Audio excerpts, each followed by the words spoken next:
Huwag kang mag-alala, Mama. Alam ko ang ginagawa ko. Gagamitin lang natin ang pangalan ni Winnie para malinis ang imahe ng Montenegro Group sa harap ng mga investors. She's the perfect face for our charity medical wing. Isang dedikadong doktor, isang tapat na asawa.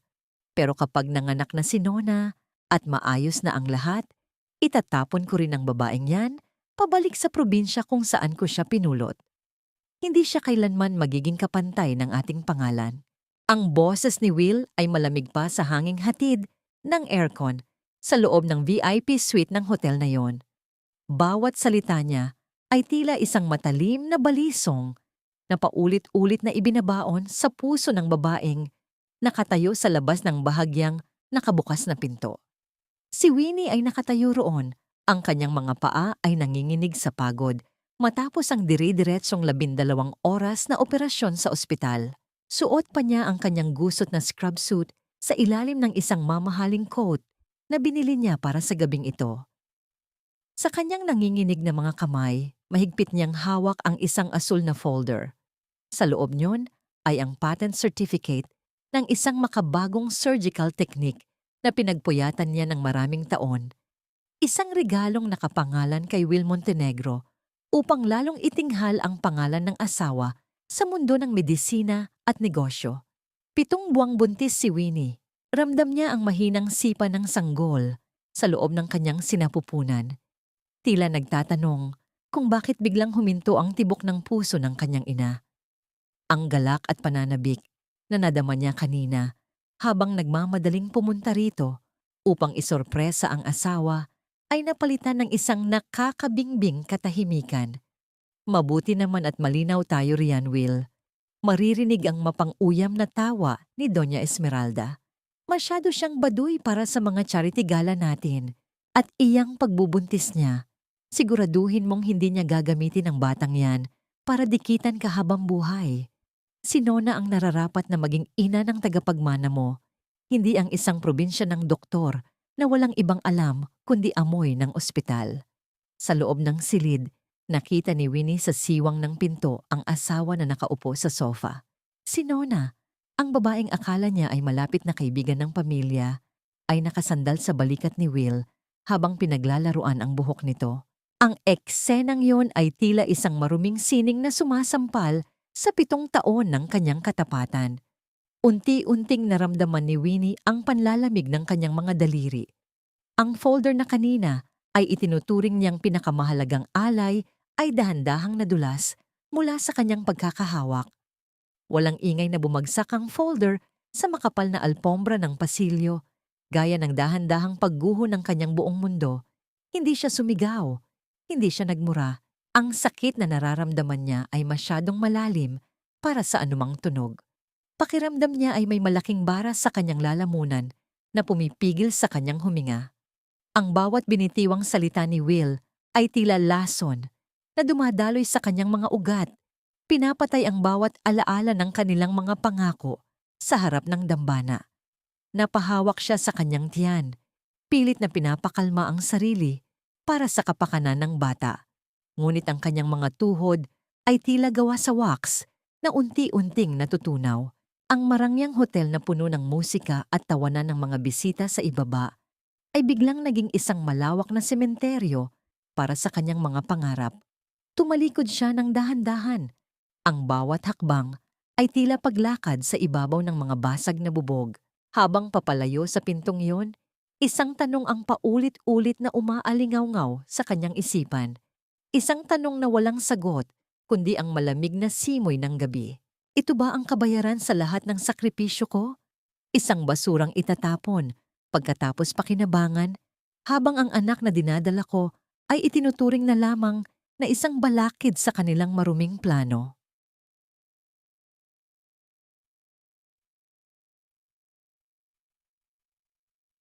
Pirmahan mo ang mga papel na ito, Winnie. Huwag mo nang hintaying kaladkarin ka ng mga gwardya palabas ng hotel na ito. Ang boses ni Doña Esmeralda ay parang haplit ng latigo sa gitna ng marangyang suite. Hindi na nagawang makalayo ni Winnie. Bago pa man siya makarating sa elevator, hinarang na siya ng 2 security detail ng pamilya Montenegro at muling dinala sa loob ng silid. Doon, nakita niya ang asawang si Will na nakatayo malapit sa bintana, nakatalikod at tila walang pakialam sa nangyayari. Inihagis ni Doña Esmeralda ang isang makapal na dokumento sa ibabaw ng lamesa. Annulment papers yan. Huwag kang mag-alala. Bibigyan ka namin ng sapat na pera para makabalik sa probinsya ninyo. Pero ang lahat ng karapatan mo sa pamilyang ito, sa kumpanya, at kahit sa magiging anak mo, lahat iyan ay tinatapos na namin ngayon. Nanginginig ang mga labi ni Winnie habang tinitingnan ng asawa. Will, totoo ba ito? Gagawin mo ba talaga ito sa akin?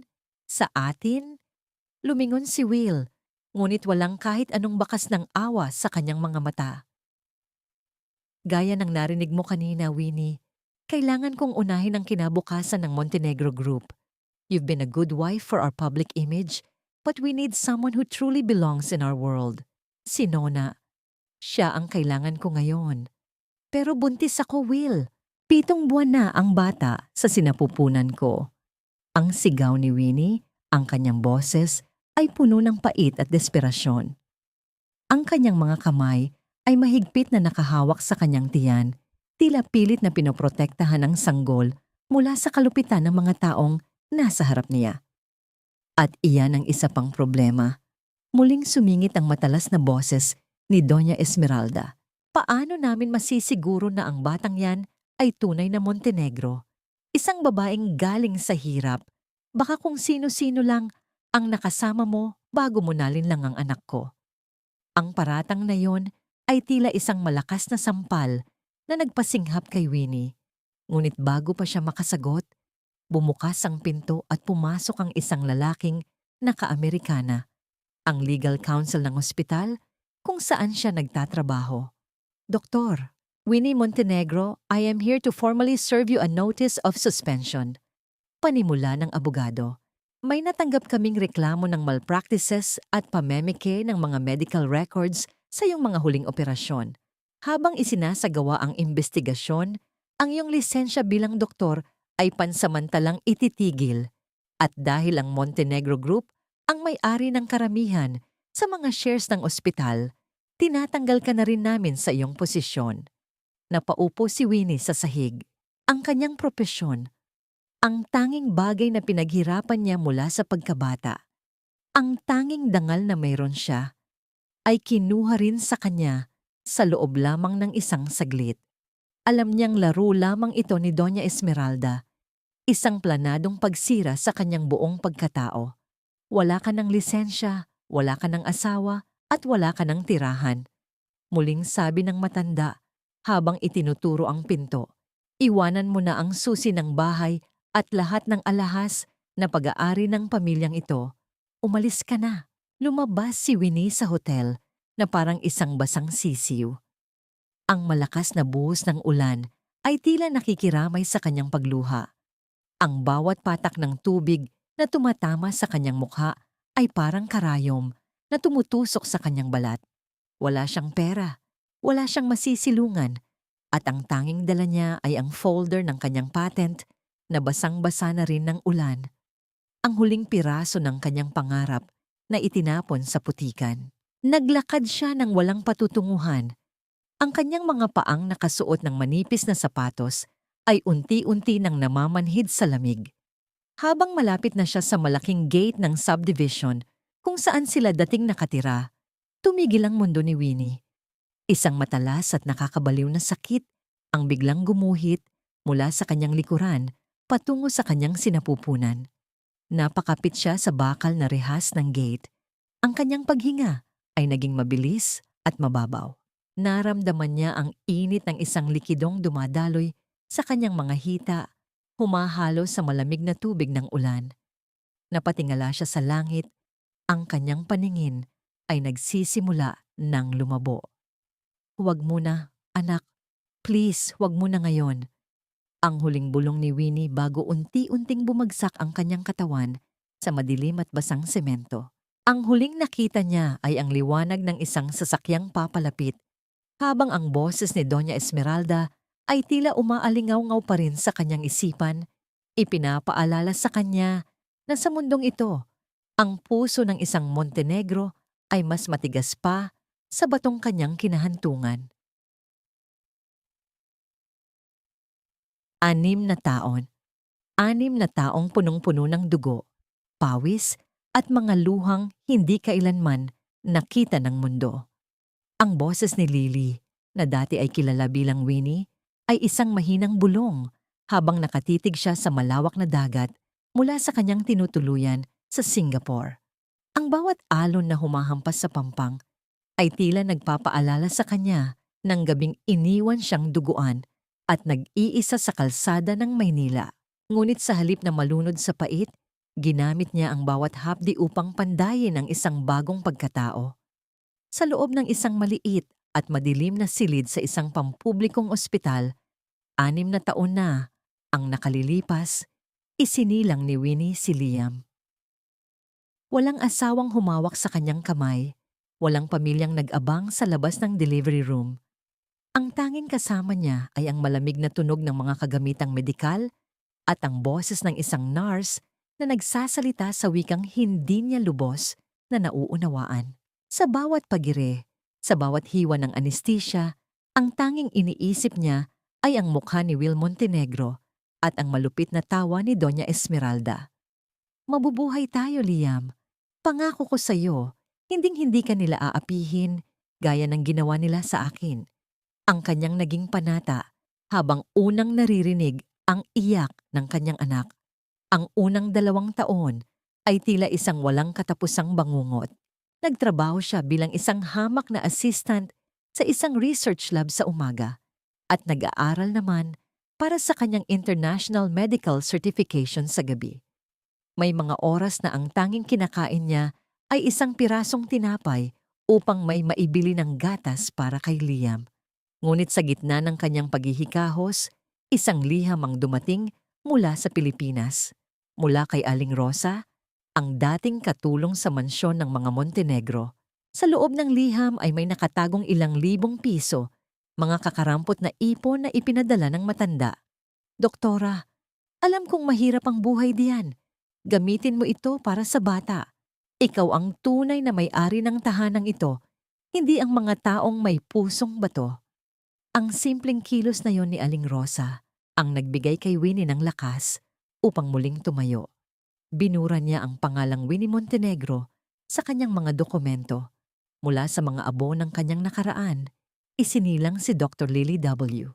Ang W ay hindi na para sa Winnie, kundi para sa warrior. Isang mandirigmang handang harapin ang anumang unos. Nagpakadalubhasa siya sa cardiology, naging pinakamagaling sa kanyang larangan, at unti-unting nakilala sa buong Asya dahil sa kanyang galing at dedikasyon. Isang gabi, habang mahimbing na natutulog si Liam, tumayo si Lily sa harap ng salamin. Dahan-dahan niyang itinaas ang kanyang damit upang tingnan ang pilat ng kanyang operasyon sa panganganak. Ang puting linyang iyon sa kanyang balat ay hindi isang kapintasan, ito ay isang medalya ng kanyang katatagan. Hinaplos niya ang pilat, ramdam ang bawat emosyong nakatago rito. Ang takot, ang galit, at ang walang hanggang pagmamahal sa kanyang anak. Hinding-hindi ka nababalik sa pagiging isang martyr, Lily, bulong niya sa kanyang refleksyon. Ang bawat patak ng luha mo noon ay magiging isang hakbang para sa kanilang pagbagsak ngayon. Habang iniisip ang kanyang susunod na plano, biglang tumunog ang kanyang telepono sa ibabaw ng lamesa. Isang hindi kilalang numero mula sa Pilipinas ang lumabas sa screen. Nag-atubili siya, ngunit sa huli ay pinindot niya ang answer button. Hello? Is this Dr. Lily W? Isang baritono at makapangyarihang boses ang bumungad sa kanya. Speaking. Who is this? Malamig na tugon ni Lily. This is Lucas Santillan. I believe you've heard of my family. My father is in critical condition and the Montenegro doctors have already given up on him. Sinasabi nilang wala ng pag-asa, pero alam kong ikaw lang ang tanging makakagawa ng milagrong ito. I'm sending a private jet to Singapore tonight. Will you come back and save the man that the Montenegros failed to protect? Natahimik si Lily. Ang pangalang Santillan ay ang tanging pangalang kinatatakutan ng mga Montenegro sa mundo ng negosyo. Ang pagbabalik niya ay hindi lamang para sa isang operasyon. Ito ang pintuan na matagal na niyang hinihintay upang muling makatapak sa lupang pinagkaitan sa kanya. "I'll be there." Maikli niyang sagot bago pinatay ang tawag. Tumingin siya kay Liam na mahimbing ang tulog at sa kanyang mga mata ay nag-aapoy ang isang bagong uri ng determinasyon. Ang oras ng pagtatago ay tapos na. Ang bawat hakbang ko sa sementong ito ay parang isang paalala ng bawat patak ng luhang ibinuhos ko noong gabing itinaboy ako na parang isang maruming basahan. Ito ang tanging nasa isip ni Lily habang dahan-dahang bumababa sa hagdan ng isang pribadong jet. Ang hangin ng Maynila ay mainit at tila nanunuot sa kanyang balat. Isang pamilyar na pakiramdam na matagal niyang iniwasan. Ngunit ngayon, hindi na siya ang Winnie na nakayuko at nanginginig sa takot. Suot niya ang isang eleganteng puting suit na tila nagsisilbing baluti laban sa mga alaala ng kahapon. Ang kanyang buhok ay maayos na nakastyle at ang kanyang mga mata na dati ay puno ng pagsusumamo ay kasing lamig na ngayon ng yelo. Sa gilid ng tarmac, isang itim na marangyang sasakyan ang naghihintay. Isang lalaking matangkad at may awtoridad ang lumabas mula rito. Si Lucas Santillan. Ang pamilya Santillan ang matagal ng karibal ng mga Montenegro sa larangan ng real estate at mga pribadong ospital. Sa loob ng maraming dekada, ang dalawang pamilyang ito ay tila mga leon na nag-aagawan sa iisang teritoryo. "Dr. Lily, welcome back to the Philippines," bungad ni Lucas na may tipid na ngiti. Inabot nito ang kamay sa kanya, isang kilos ng paggalang na kailanman ay hindi niya naramdaman mula sa mga Montenegro. "Salamat, Mr. Santillan. Diretso na tayo sa iyong ama." "Ayokong mag-aksaya ng oras," diretsong sagot ni Lily. Ang kanyang boses ay may awtoridad, malayo sa mahinang tinig ng probinsya ng doktor na nakilala noon ni Will. Habang binabaybay ng sasakyan ang kalsada patungo sa kuta ng mga Santillan, hindi maiwasan ni Lily na tumingin sa bintana. Ang bawat kanto, ang bawat gusali ay may dalang hapdi. Dito sa kalyang ito siya nakiusap sa isang taxi driver na dalhin siya sa ospital noong siya ay naglalabor. Dito sa tapat ng mall na ito, siya huling naniwala na mahal siya ng kanyang asawa. Sa gitna ng trapiko, tumigil ang kanilang sasakyan sa harap ng isang dambuhalang billboard. Doon, nakita ni Lily ang mukha ni Will Montenegro kasama si Nona. Nakasuot sila ng marangyang damit, nakangiti sa harap ng kamera para sa isang advertisement ng kanilang bagong medical wing, Montenegro Group. "Healing with Heart and Honor," ang nakasulat na slogan sa ibaba. Isang mapait na ngiti ang sumilay sa mga labi ni Lily. Heart and Honor? Bulong niya sa kanyang sarili. Alam niya ang katotohanan sa likod ng mga nangiting iyon. Isang pusong gawa sa bato at isang dangal na nabibili ng salapi. Masyadong magarbo ang kanilang mga anunsyo. Puna ni Lucas habang sinusundan ang tingin ni Lily. Pero sa loob ng kanilang mga ospital, nagkakagulo na sila. Ang aking ama ang huling biktima ng kanilang kapabayaan. Sinasabi ng kanilang mga head surgeons na wala ng pag-asa, na ang puso ng aking ama ay masyado nang mahina para sa anumang operasyon. Ngunit alam kong hindi iyon totoo. Gusto lang nilang pagtakpan ang kanilang pagkakamali. Tumingin si Lily kay Lucas. "Gagawin ko ang operasyon hindi dahil sa pera mo, Lucas. Gagawin ko ito dahil gusto kong ipakita sa kanila kung ano ang itsura ng isang tunay na doktor na tinangka nilang sirain." Nang makarating sila sa Santillan Medical Center, sinalubong sila ng mga tauhan ni Lucas. Ngunit bago pumasok sa loob, huminto si Lily nang makita ang logo ng Montenegro Group sa kabilang kalsada. Isang bagong tayong laboratorio na tila nanunuya sa kanya. "Doktora, are you okay?" tanong ni Lucas. Huminga ng malalim si Lily. Ang kanyang puso ay mabilis ang tibok, ngunit hindi ito dahil sa takot. Ito ay dahil sa pananabik. Ang bawat sandali ng paghihirap niya sa Singapore ay nagdala sa kanya sa puntong ito. "I am more than okay, Lucas. Sagot niya habang dahan-dahang hinuhubad ang kanyang salamin sa mata. Handa na akong harapin ang mga multo ng aking nakaraan at sisiguraduhin kong sa pagkakataong ito, sila naman ang mawawalan ng hininga. Sa kabilang bahagi ng lungsod, sa loob ng opisina ni Will Montenegro, biglang nahulog ang isang frame ng larawan mula sa kanyang mesa nang walang anumang dahilan. Ang tunog ng nabasag na salamin ay tila isang babala na binaliwala lamang ng lalaking walang kamalay-malay na ang bagyong matagal na niyang kinalimutan ay muling nagbabalik at mas malakas na ito kaysa sa dati. Hindi ninyo kaya? Anong ibig ninyong sabihin na wala ng pag-asa ang aking asawa? Binabayaran namin kayo ng milyon-milyon para maging pinakamagaling, hindi para sabihing susuko na kayo. Ang boses ni Doña Esmeralda ay umaalingaw-ngaw sa malawak at malamig na pasilyo ng VIP wing ng Santillan Medical Center. Ang kanyang mukha ay pulang-pula sa galit at takot, habang ang tatlong kilalang surgeon ng Montenegro Group ay nakayuko lamang, hindi makatingin sa kanya ng diretsyo. Sa tabi niya, si Will ay nakasandal sa pader. Ang kanyang mga kamay ay nakapasok sa bulsa ng kanyang pantalon at ang kanyang mga mata ay pagod na pagod. Ang kanyang lolo, ang tanging taong tunay na nagpahalaga sa kanya, ay unti-unti nang binabawi ng kamatayan sa loob ng ECU. Doña Esmeralda, pasensya na po. Pero ang kondisyon ni Don Roberto ay masyadong komplikado. Ang kanyang puso ay parang manipis na papel na maaaring mapunit sa kaunting pagkakamali. Walang doktor sa Pilipinas ang mangangahas na hawakan ang kasong ito. Paliwanag ng head surgeon sa boses na nanginginig. Kung ganoon, hahayaan na lang ba nating mamatay ang lolo?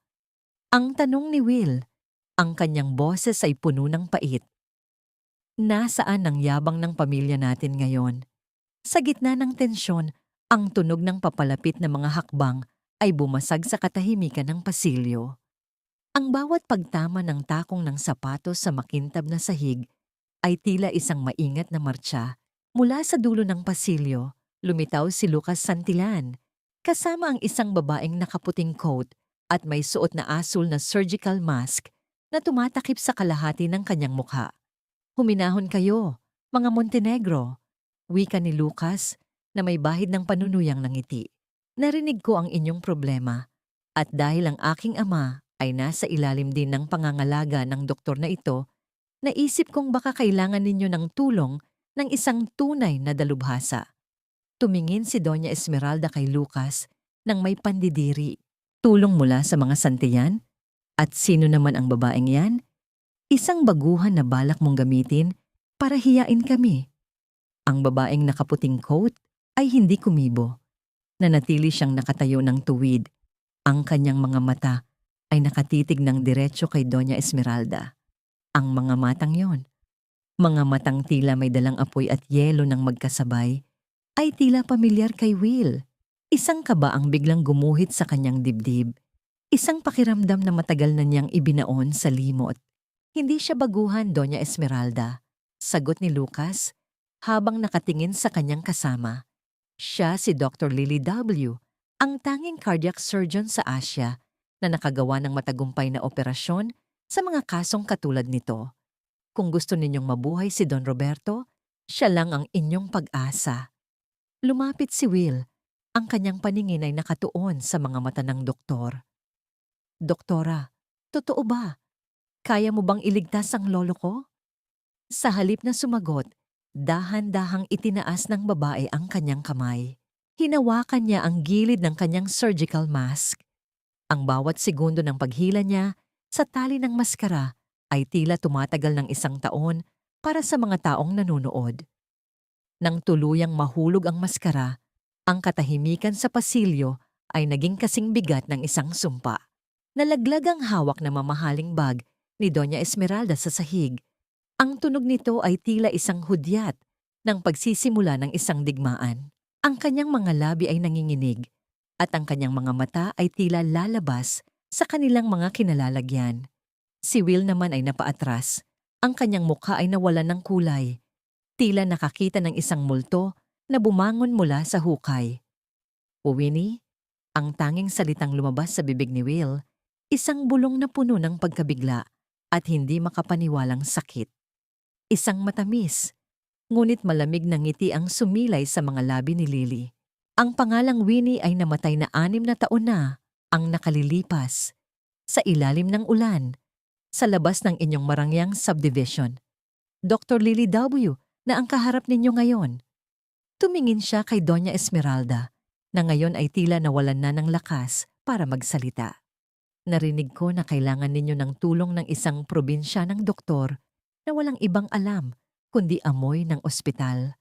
Handa na ba kayong makiusap sa akin? O mas pipiliin ninyong mamatay ang nag-iisang tao sa pamilyang ito na mayroon pang natitirang konsensya? Ang mga salita ni Lily ay tila mga karayom na tumutusok sa dangal ni Doña Esmeralda. Ang matandang babae ay hindi makapagsalita. Ang kanyang buong katawan ay nanginginig sa pagitan ng galit at ng katotohanang ang buhay ng kanyang asawa ay nasa kamay na ngayon ng babaeng kanyang minaliit at tinangkang sirain. Huwag mong dungisan ang aking uniforme ng iyong mga maruruming kamay, Will. Ang lalaking kilala ko noon ay matagal ng baon sa limot, kasama ng lahat ng mga pangakong binitiwan mo sa harap ng altar. Malamig ang boses ni Lily habang mabilis niyang iniatras ang kanyang kamay nang tangkain ni Will na hawakan ang kanyang braso.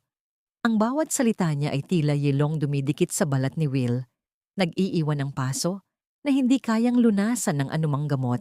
Ang pasilyo ng ospital na dati ay puno ng kapangyarihan ng mga Montenegro ay tila naging isang kulungan para sa kanilang dangal. Nakatayo si Lily, tuwid ang likod, at ang kanyang mga mata ay walang mababakas na kahit anong emosyon kundi ang profesionalismo ng isang dalubhasang doktor. Sa harap niya, si Doña Esmeralda ay tila unti-unting lumiliit. Ang kanyang mamahaling alahas at seda ay hindi sapat upang itago ang panginginig ng kanyang buong katawan. Winnie, anak, hindi namin ginustong mangyari ang lahat ng iyon. Pautal-utal na simula ni Doña Esmeralda. Ang kanyang boses ay puno ng pekeng pagsusumamo na lalong nagpaapoy sa loob ni Lily. Isang malaking pagkakamali lamang ang lahat. Nagpadalos-dalos kami dahil sa bugso ng damdamin. Pero ngayon, ang iyong biyenan, ang ama ni Will, siya ang nakataya rito. Isang malaking kasalanan sa Diyos kung pababayaan mo siyang mamatay dahil lamang sa ating hindi pagkakaunawaan. Isang mapait na tawa ang kumawala sa mga labi ni Lily. Isang tawang walang kagalakan at puno ng hapdi. Huwag ninyong gamitin ang Diyos sa usapang ito, Doña Esmeralda. Noong gabing itinaboy ninyo ako sa ulan, habang naghihingalo ang aking anak sa loob ng aking sinapupunan, nasaan ang inyong takot sa Diyos? Noong pinatay ninyo ang aking karera at tinawag akong isang manlilinlang, naisip niyo ba ang konsepto ng kasalanan? Lumapit si Will. Ang kanyang mga mata ay namumula sa pagitan ng pagkalito at matinding pagsisisi. Lily, please, kahit ano, gagawin ko. Kahit magkano ang kailangan mo, ibibigay ko. Iligtas mo lang ang lolo. Siya lang ang tanging taong laging nagtatanggol sa iyo noong wala ako sa tabi mo. Tumingin si Lily kay Will at sa isang saglit, nakita ng lalaki ang lalim ng sugat na iniwan niya. Hindi nabibili ng pera ang aking mga kamay, Will. Ang bawat hiwa na gagawin ko sa operasyong ito ay galing sa pagod at hirap na dinanas ko sa ibang bansa habang ikaw ay nagpapakasasa sa karangyaan kasama ang iyong kabit.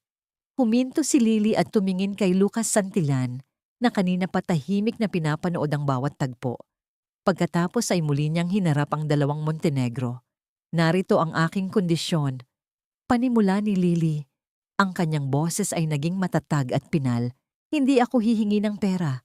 Hindi ko kailangan ng inyong kayamanan. Kung gusto ninyong hawakan ko ang puso ni Don Roberto, kailangan ninyong magsagawa ng isang press conference. Diyan, sa harap ng lahat ng mga mamamahayag. Aaminin ninyo na lahat ng bintang ninyo sa akin. 6 na taon na Ang nakalilipas ay pawang kasinungalingan. Lilinisin ninyo ang aking pangalan sa harap ng buong bansa at kailangan ninyong lumuhod at humingi ng tawad sa akin, hindi bilang Dr. Lily W., kundi bilang ang babaeng pinagtulungan ninyong paslangin ng dangal. Ang mukha ni Doña Esmeralda ay tila nawalan ng dugo. Ang kanyang labi ay nanginig sa tindi ng insulto. Gusto mong luhuran ka namin? Isang Montenegro, luluhod sa isang hamak na gaya mo? Nababaliw ka na ba? Kung ganoon, ihanda na ninyo ang kabaong ni Don Roberto. Malamig na sagot ni Lily habang dahan-dahang isinusuot muli ang kanyang surgical mask. Mayroon lamang kayong 1 oras para magdesisyon. Habang tumitibok ang relo, unti-unti namang humihina ang puso ng taong sinasabi ninyong mahal ninyo. Ang inyong dangal o ang buhay ng ama ni Will. Pumili kayo. Tumalikod si Lily at nagsimulang maglakad palayo. Ang tunog ng kanyang sapatos sa sahig ay tila isang mabilis na countdown para sa pamilyang dati ay walang kinatatakutan. Naiwan si Will na nakatitig sa likod ng babaeng dati ay buhay niya. Habang si Doña Esmeralda ay napahawak sa kanyang dibdib, tila siya naman ang inaatake sa puso sa tindi ng kahihiyang kailangan niyang harapin. Bakit parang nakatingin ako sa isang salamin ng aking kabataan? Ang mga matang yan, ang talim ng pagkakatitig, ang kislap ng determinasyon, hindi ako maaaring magkamali. Ang mga salitang ito ay hindi lumabas sa bibig ni Will, kundi nanatiling nakabara sa kanyang lalamunan habang nakatayo siya sa gitna ng malawak na lobby ng Santillan Medical Center. Sa harap niya, sa isang mahabang upuang gawa sa Nara, nakaupo ang isang batang lalaki na marahil ay 6 na taong gulang pa lamang. Ang bata ay seryosong nagbabasa ng isang medical journal para sa mga bata. Ang kanyang maliliit na daliri ay maingat na inililipat ang bawat pahina. May suot na maliit na white coat ang bata. Isang miniature version ng uniforme ng isang doktor. Ngunit hindi ang suot nito ang nagpatigil sa mundo ni Will. Ang hugis ng mukha ng bata, ang matangos na ilong, at higit sa lahat, ang pares ng mga matang kulay kape na tila nakuha mula sa mismong henetiko ng mga Montenegro. Ito ay isang malakas na sampal ng katotohanan sa gitna ng kanyang pagkalito. Dahan-dahang lumapit si Will. Ang kanyang bawat hakbang ay tila paglalakad sa isang manipis na yelo na anumang saglit ay maaring mabasag. Ang kanyang puso ay tumitibok ng mabilis. Isang kaba na hindi niya naramdaman kahit sa pinakamalalaking business deals ng kanyang buhay. "Hello, little man," mahinang bati ni Will.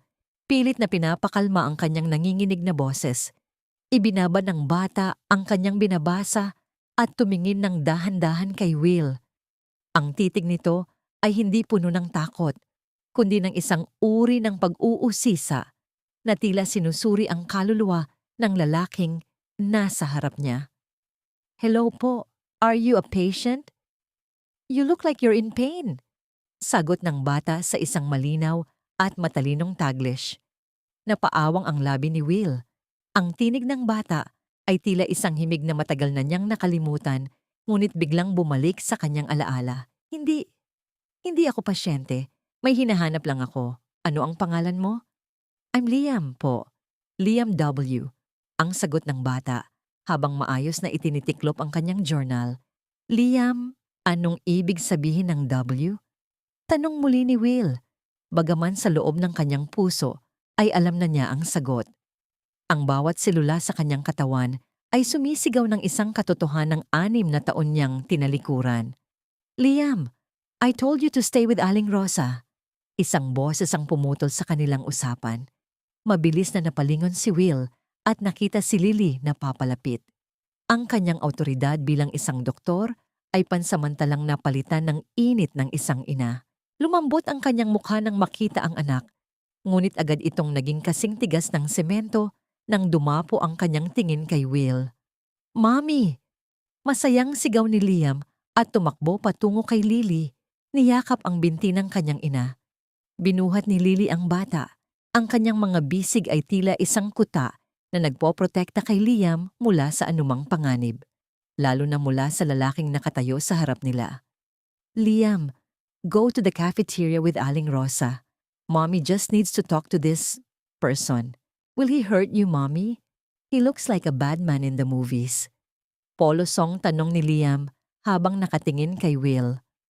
Ang bawat salita ni Liam ay tila isang matulis na karayom na ibinabaon sa konsensya ni Will. Hindi siya makapagsalita.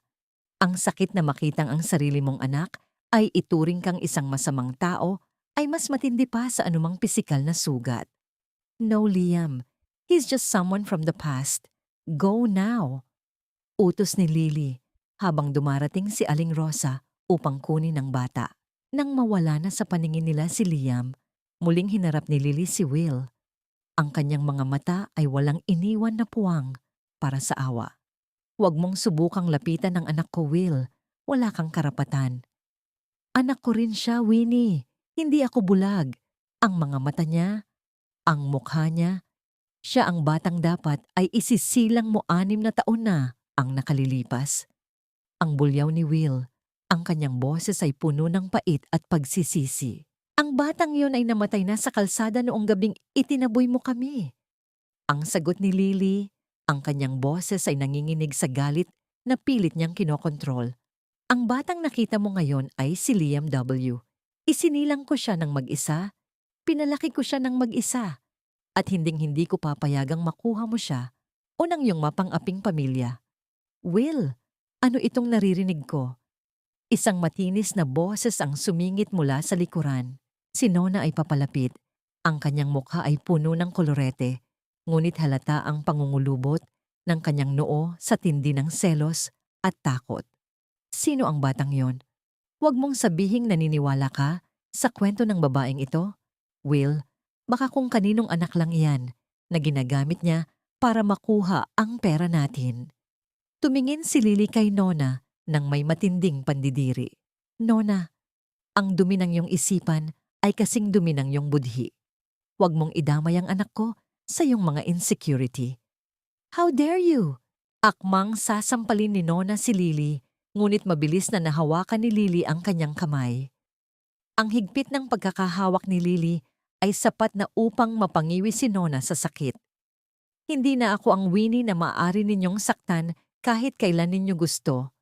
Bulong ni Lily sa tenga ni Nona. At kung susubukan mong galawin ang isang buhok ng anak ko, sisiguraduhin kong ang hospital bed na ito ang magiging huling hantungan mo. Binitawan ni Lily ang kamay ni Nona at tumingin muli kay Will na tila isang statwa sa gitna ng 2 babae. Mayroon na lamang kayong 40 minuto para sa aking kondisyon, Will. Ang buhay ni Don Roberto o ang inyong maruming dangal. Pumili ka na. Dahil ang oras ay hindi tumitigil para sa mga duwag. Naiwan si Will na nakatayo sa gitna ng lobby. Ang kanyang paningin ay nakatitig sa direksyong pinuntahan ni Liam. Sa kanyang isipan, tila may isang malaking bitak na unti-unting sumisira sa pundasyon ng kanyang buhay. Sino ba talaga ang tunay na pamilya niya?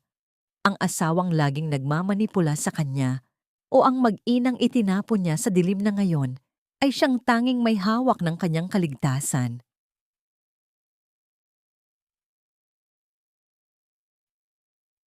Hindi mo ba nakikita, Will? Ginagamit ka lang niya.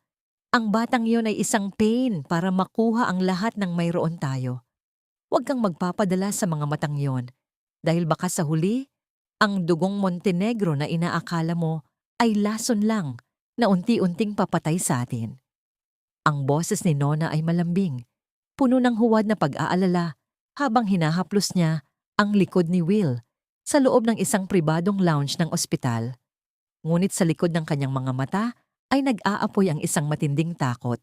Natatakot siya na ang 6 na taon ng kanyang pagsisikap na itali si Will sa kanyang mga kamay ay maglaho na parang bula dahil sa isang bata.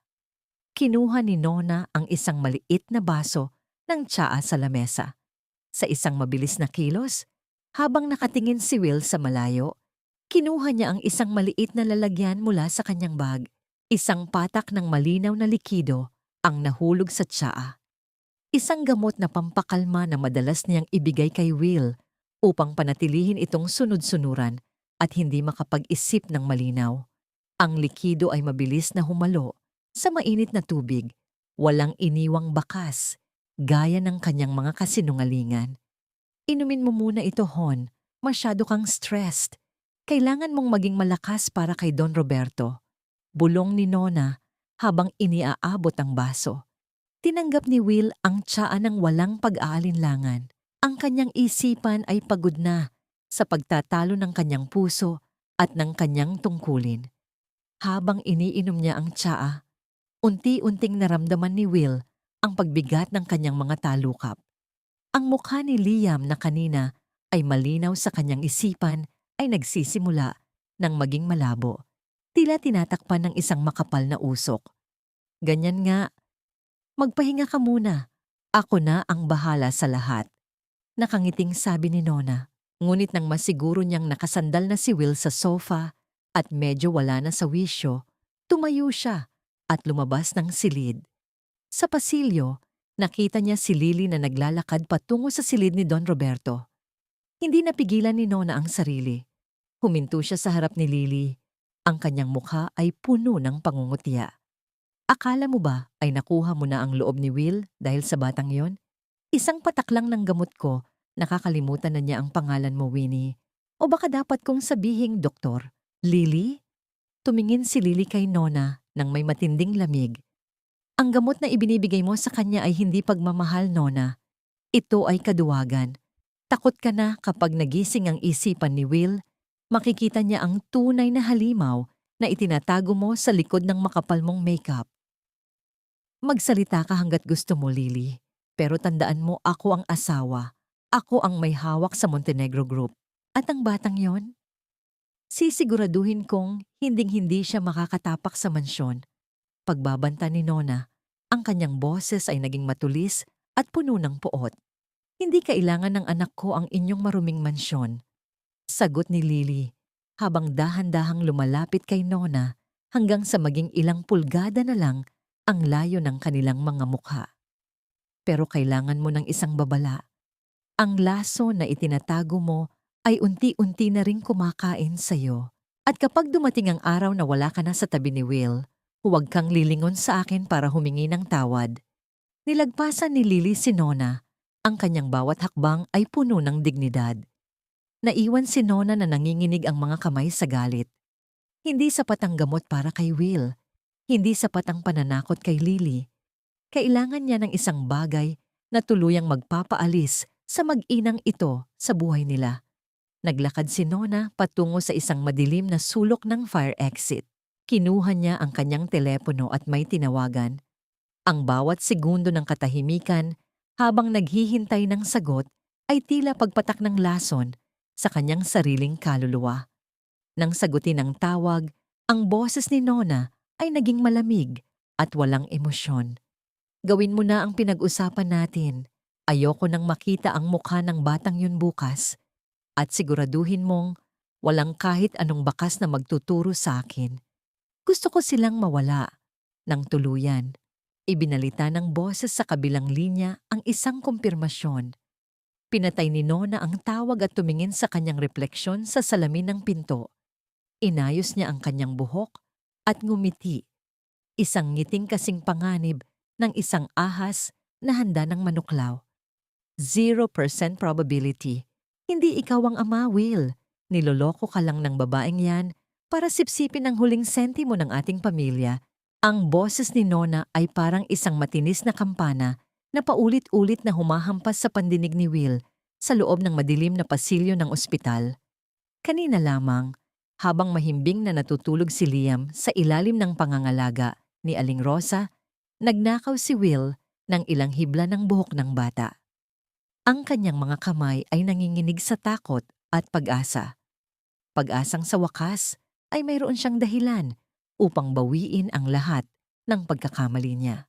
Ngunit ang puting papel na hawak niya ngayon, ang resultang galing sa laboratorio na minadali niya sa pamamagitan ng kanyang kapangyarihan, ay tila isang hatol ng kamatayan sa kanyang natitirang dangal.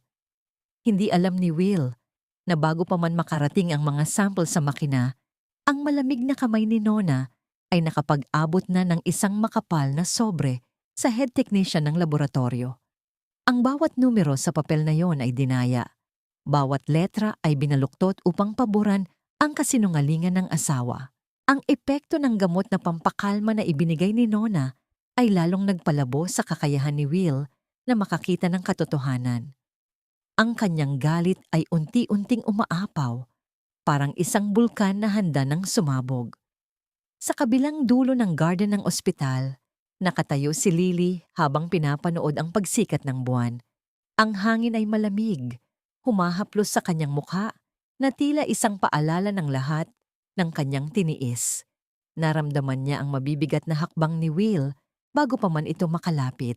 Ang bawat pagtapak ng sapatos ni Will sa tuyong damo ay tila isang babala ng paparating na unos. Winnie, o Dr. Lily, o kung sino ka mang manlilinlang.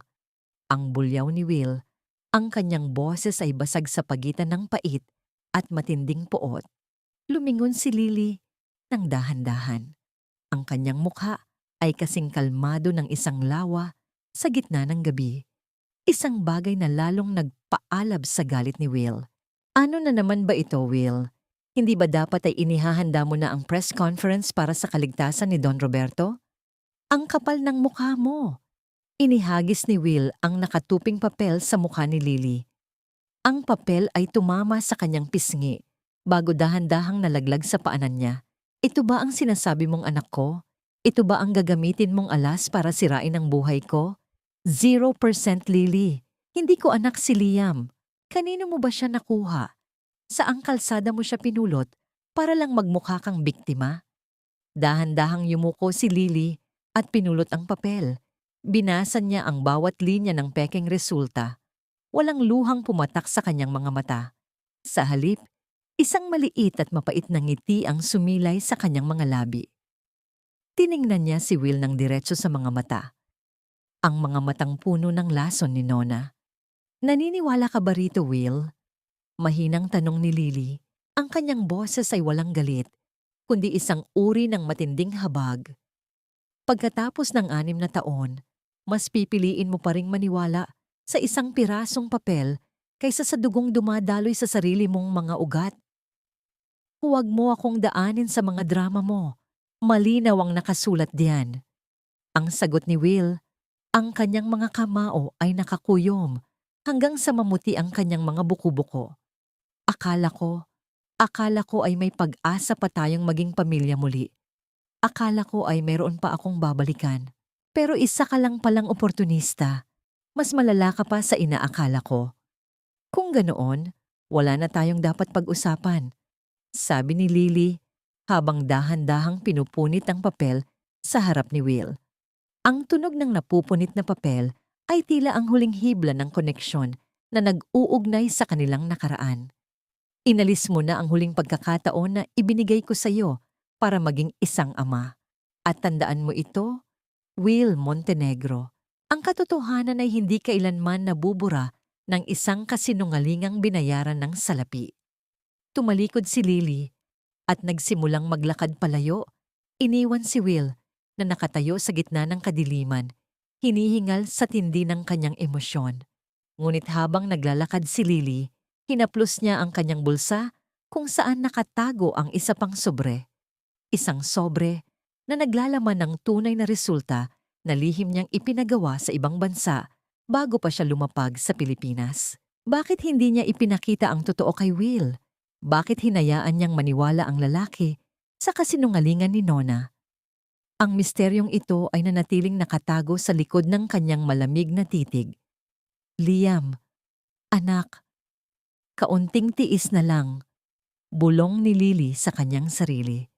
Hahayaan ko silang malunod sa sarili nilang dumi bago ko ipakita sa kanila ang liwanag na matagal na nilang kinalimutan.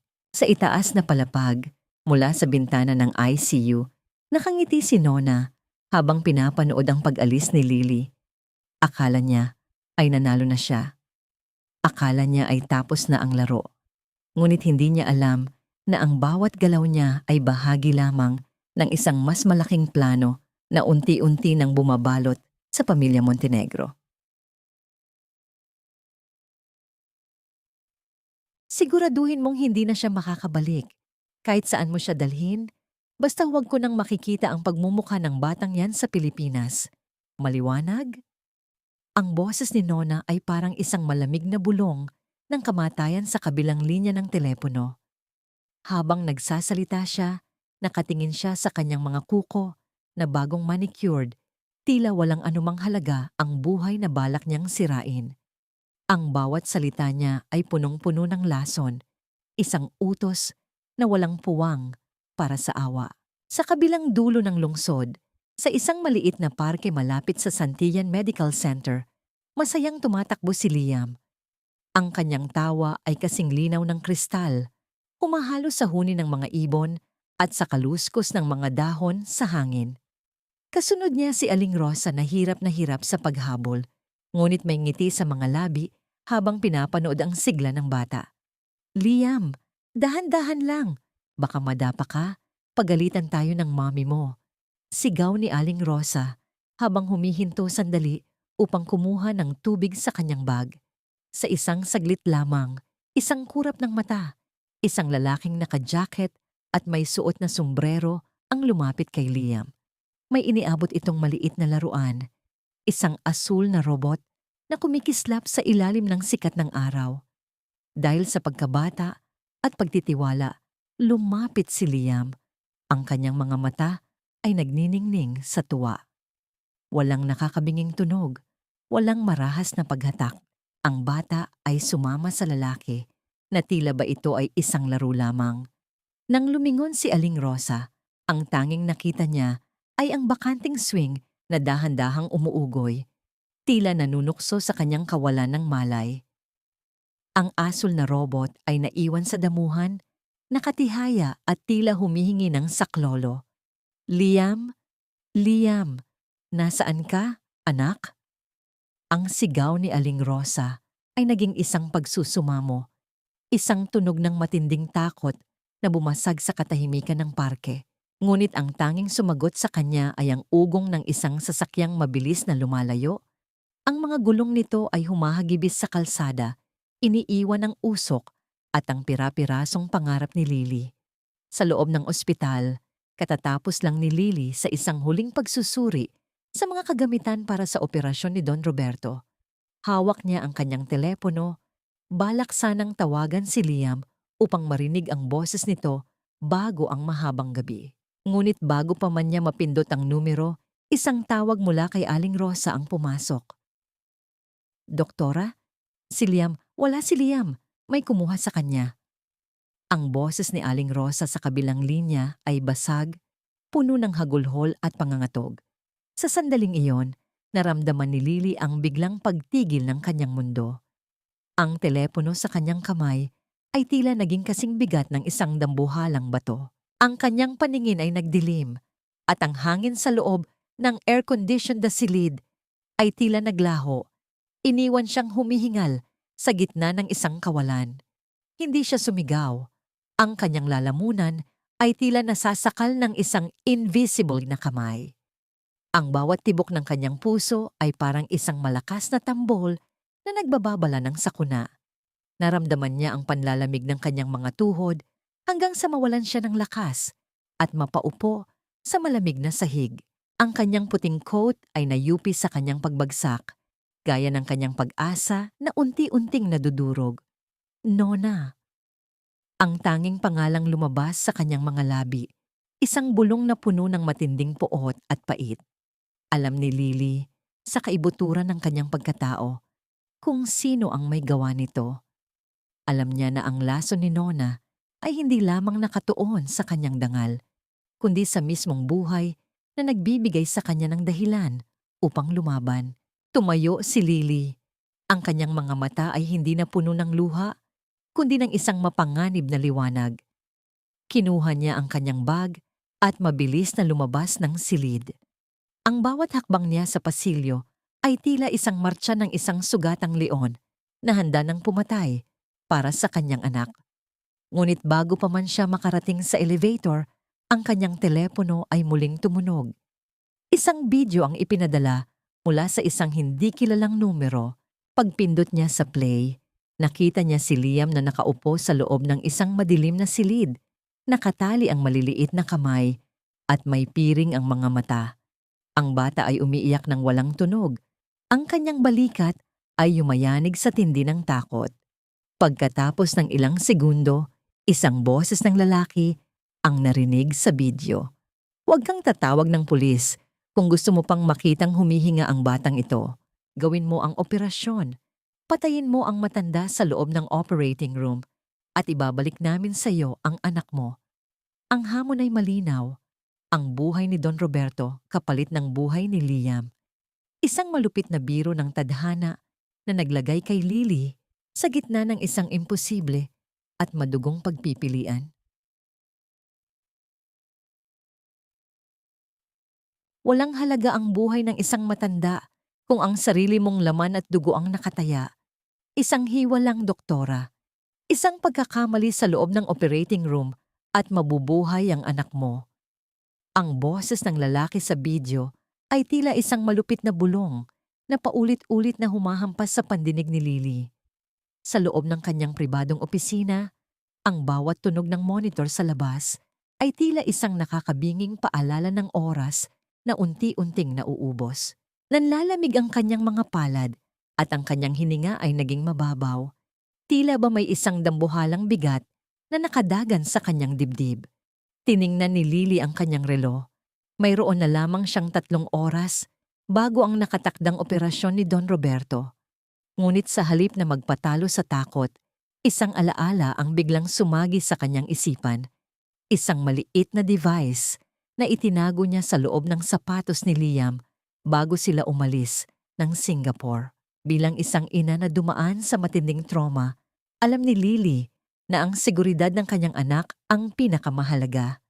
Ang device na yon ay isang medical-grade GPS tracker na idinisenyo para sa mga pasyenteng may demensya, ngunit ngayon ay siyang magiging tanging pag-asa niya.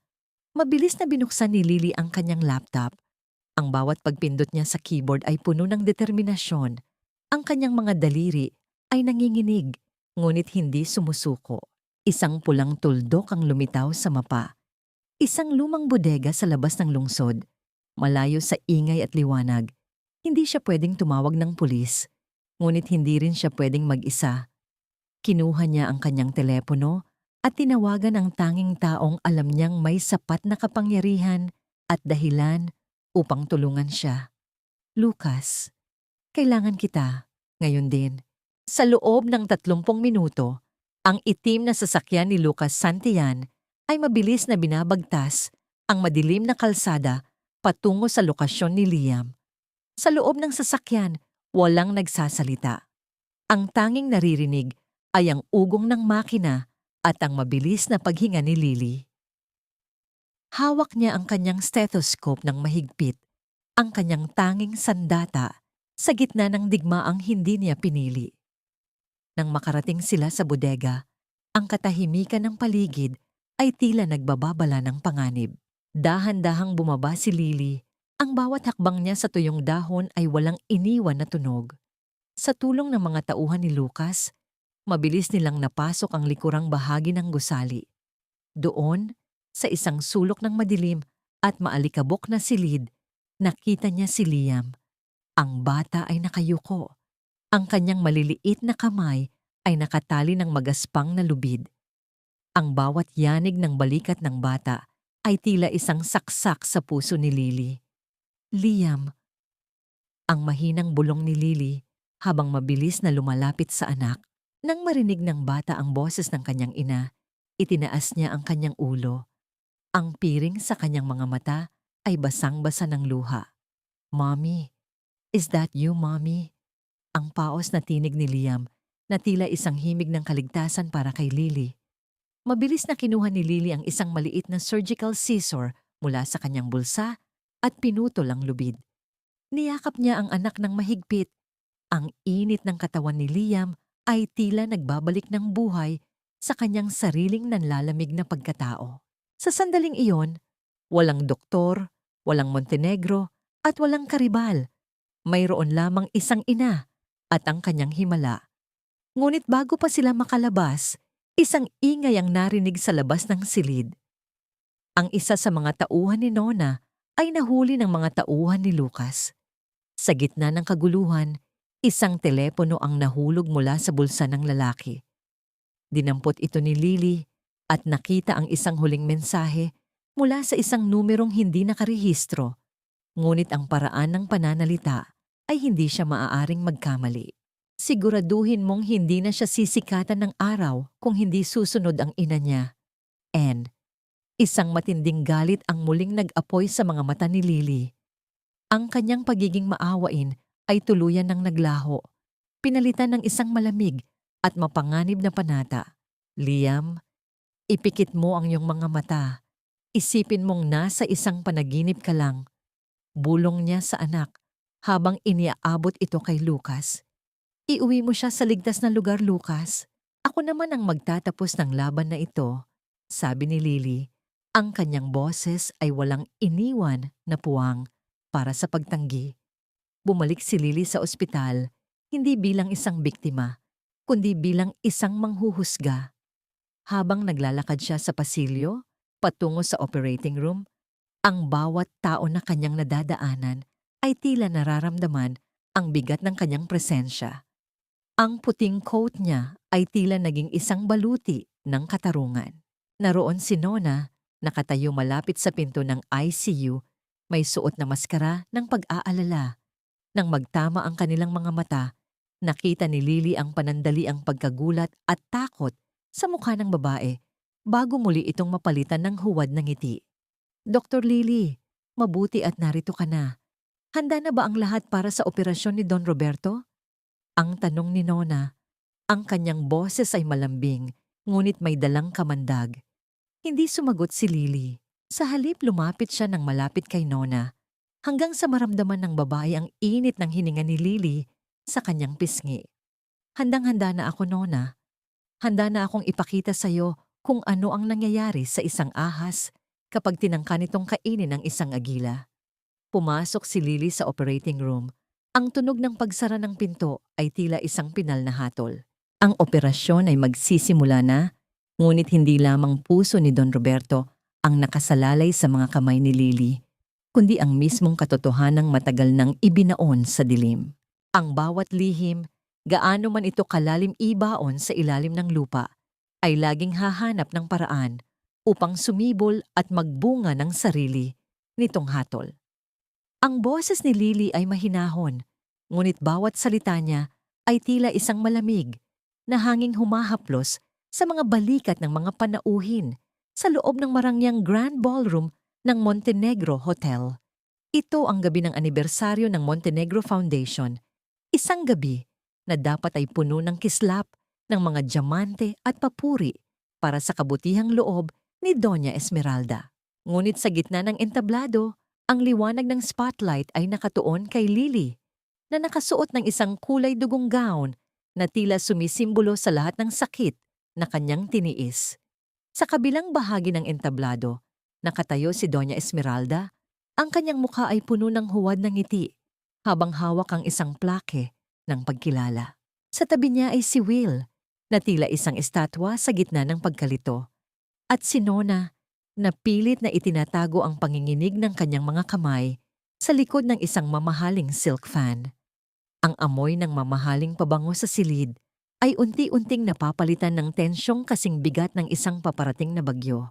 Bago tayo magpatuloy sa ating charity auction, panimula ni Lily, ang kanyang boses ay umaalingaw-ngaw sa bawat sulok ng silid sa tulong ng mga dambuhalang speaker. Nais kong magbahagi ng isang kwento. Isang kwento tungkol sa isang babaeng naniwala sa pag-ibig, ngunit nauwi sa isang bitag na gawa sa kasinungalingan at kapangyarihan. Dr. Lily, hindi ito ang tamang oras para sa iyong mga talumpati. Ang pabulong na saway ni Doña Esmeralda, ang kanyang mga mata ay nanlilisik sa galit. Huwag mong hiyain ang pamilyang nag-imbita sa iyo rito. Hiyain.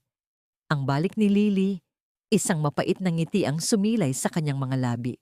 Ang kahihiyan ay para lamang sa mga taong may itinatago, Doña Esmeralda. Ako? wala na akong dapat itago. Sa isang iglap, ang dambuhalang projector screen sa likuran ni Lily ay nagbukas. Ngunit sa halip ng mga larawan ng mga batang natulungan ng foundation, isang luma at malabong video ang lumabas. Ang tunog ay basag, ngunit ang mga boses ay malinaw na malinaw. Isang pag-uusap 6 na taon na ang nakalilipas sa loob ng isang madilim na opisina. Siguraduhin mong mawawalan siya ng lisensya. Bayaran mo ang head of the board. Ayokong makita ang babaeng iyan na nagtatrabaho sa anumang ospital sa bansa. Itapon niyo siya sa kalsada na parang basurang walang pakinabang. Ang boses ni Doña Esmeralda sa video ay kasing talim ng isang kutsilyo. Walang bakas ng matandang babaeng mapagmahal na ipinapakita niya sa publiko. Ang buong ballroom ay nabalot ng isang nakakabingbing katahimikan. Ang mga bulungan ng mga panauhin ay tila kagat ng mga langgam na unti-unting kumakain sa dangal ni Doña Esmeralda. Ang mga flash ng kamera mula sa mga mamamahayag ay walang tigil sa pagkutitap, tila mga kidlat na nagbabadya ng pagbagsak ng isang kaharian. Lily, ano ito? Ang tanong ni Will. Ang kanyang boses ay basag, ang kanyang paningin ay nakatuon sa kanyang ina, na ngayon ay tila nawalan na ng kulay sa mukha. Ang epekto ng gamot ni Nona ay tuluyan ng naglaho. Pinalitan ng isang matinding sampal ng katotohanan. Iyan ang katotohanang pinili mong hindi makita, Will. Sagot ni Lily, ang kanyang mga mata ay nanatiling nakatuon sa lalaki. At hindi lang yan. Nais mo bang malaman kung sino ang nagbayad sa mga tauhan para kunin ang anak ko kanina? Inilipat ni Lily ang screen sa isang serye ng mga screenshot ng mga bank transfers at mensahe. Ang pangalan ng sender ay malinaw na nakasulat, Nona Montenegro. Ang halagang ibinayad para sa pagkidnap kay Liam ay katumbas lamang ng isang mamahaling bag na suot ni Nona sa gabing iyon. Napaatras si Nona, ang kanyang tuhod ay nanginig hanggang sa tuluyan siyang mapaupo sa entablado. Ang kanyang marangyang gown ay nayupi sa kanyang pagbagsak, gaya ng kanyang mga kasinungalingang unti-unti nang nadudurog sa harap ng lahat. Ang bawat mata sa loob ng silid ay nakatingin sa kanya nang may pandidiri. Tumitig si Will sa kanyang ina. Pagkatapos ay kay Nona. Ang kanyang mga kamao ay nakakuyom ng mahigpit. Ang kanyang buong katawan ay yumayanig sa tindi ng galit at pagkamuhi sa sarili. Sa loob ng 6 na taon, naging sunod-sunuran siya sa mga taong pumatay sa kanyang kaligayahan. Ang taong nagbigay sa kanya ng buhay ay siya ring kumuha ng lahat ng dahilan para ikaw ay mabuhay ng may dangal. Ma, paano niyo nagawa ito? Ang tanging mabulong na tanong ni Will, ang kanyang boses ay puno ng matinding sakit. Hindi nakasagot si Doña Esmeralda. Ang matandang babae ay tila biglang tumanda ng 10 taon sa loob ng 1 minuto. Ang kanyang kapangyarihan, ang kanyang pangalan, at ang kanyang dangal ay naglaho na parang usok sa hangin. Lumapit si Lily kay Will. Tiningnan niya ito ng huling beses. Hindi bilang isang asawa, kundi bilang isang babaeng tapos na sa kanyang pakikipaglaban. Ang bawat sugat ay may hangganan, Will, at ang sa akin ay naghilom na sa gabing ito. Ang sa inyo ay nagsisimula pa lamang. Tumalikod si Lily at nagsimulang maglakad palabas ng ballroom. Ang tunog ng kanyang mga hakbang ay tila isang pinal na tuldok sa isang mahaba at madilim na kabanata. Sa labas, ang sasakyan ni Lucas Santillan ay naghihintay. Kasama si Liam na mahimbing na natutulog, walang kamalay-malay na ang kanyang ina ay kakatapos lang gapiin ng mga halimaw ng kanilang nakaraan. Habang palayo ang sasakyan, tiningnan ni Lily ang hotel mula sa bintana. Ang mga ilaw nito ay tila unti-unting namamatay, gaya ng kapangyarihan ng pamilya Montenegro. Ang gabi ng katotohanan ay tapos na, ngunit ang mga anino nito ay mananatili habang buhay sa mga taong mas pinili ang kadiliman kaysa sa pag-ibig. Huwag mo akong hawakan, hindi ko na kaya. Ang puso ko. Will, tulungan mo ako. Ang boses ni Nona ay pumailan lang sa gitna ng nagkakagulong ballroom. Isang matinis na tili na puno ng pekeng desperasyon. Sa isang iglap, Bumagsak siya sa sahig. Ang kanyang katawan ay tila nanginginig at ang kanyang mga mata ay tumirik. Pilit na ipinapakita ang isang atake sa puso sa harap ng dambuhalang mga kamera ng media. Ito ang huling barahan ni Nona, ang maglaro bilang biktima upang takasan ang puot ng publiko at ang malamig na rehas na naghihintay sa kanya. Nona! Akmang lalapit si Will, ang kanyang instinct bilang asawa ay muling gumising. Ngunit bago pa siya makahakbang, isang malamig na kamay ang humarang sa kanyang dibdib. Hayaan mo ako, Will. Ako ang doktor dito. Wika ni Lily sa isang boses na kasing tatag ng bakal. Dahan-dahang lumapit si Lily sa nakahandusay na si Nona. Ang bawat hakbang niya ay tila isang hatol na papalapit. Yumuko siya, kinuha ang pulso ni Nona at tiningnan ng malapitan ng mga mata nito. Ang mga flash ng kamera ay tila mga kidlat na naghihintay sa bawat galaw ng dalubhasang doktor. Doktora, anong nangyayari sa kanya? Is she having a heart attack? Tanong ng isang reporter na kasing lapit na nila. Isang mapait na ngiti ang sumilay sa mga labi ni Lily. Ang isang tunay na atake sa puso ay hindi ganito ang itsura, Nona. Ang iyong pupila ay hindi dilat. Ang iyong paghinga ay masyadong kontrolado at ang iyong pulso. Ang iyong pulso ay mabilis lamang dahil sa takot, hindi dahil sa sakit. Sa isang mabilis at bihasang galaw, pinindot ni Lily ang isang nerve point sa may leeg ni Nona. Ang sakit na dulot nito ay sapat na upang biglang mapabalikwas ang babae. Nawala ang lahat ng acting na kanina ay pinagsisikapan niyang gawin. Napaatras si Nona.